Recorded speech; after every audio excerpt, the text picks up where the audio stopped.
I'm Charlie from Sonu Motors.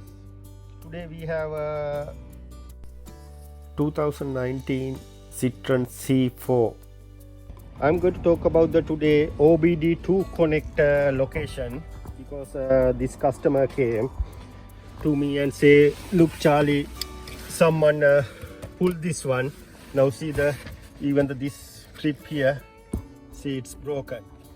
Then someone want to diagnostic the car. This one had a engine management on. Then they want to find out where's the OBD connector. They pull up this one and find out. Then they couldn't find it. However, the customer not happy with them. This is the little bit new car. Then customer came to me and say, look, this is the thing happened. Then I'm take a opportunity of this car. Then I'm going to show. If you need to find out where's the OBD connector located, it's very easy. Definitely it's not located underneath here.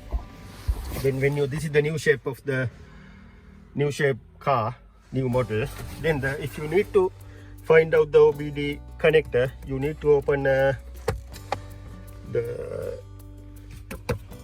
this console, and there is a. Did you see this one? Yeah, there is the tiny pinhole there. What I'm going to do, I'm going to put it, I have a small screwdriver. Then I'll put it here. Fire up. Right, here we are. This is the hiding man. Right, if you need to find out, this is the place. Don't going to pull out anything. This is the place you have to go. Thank you.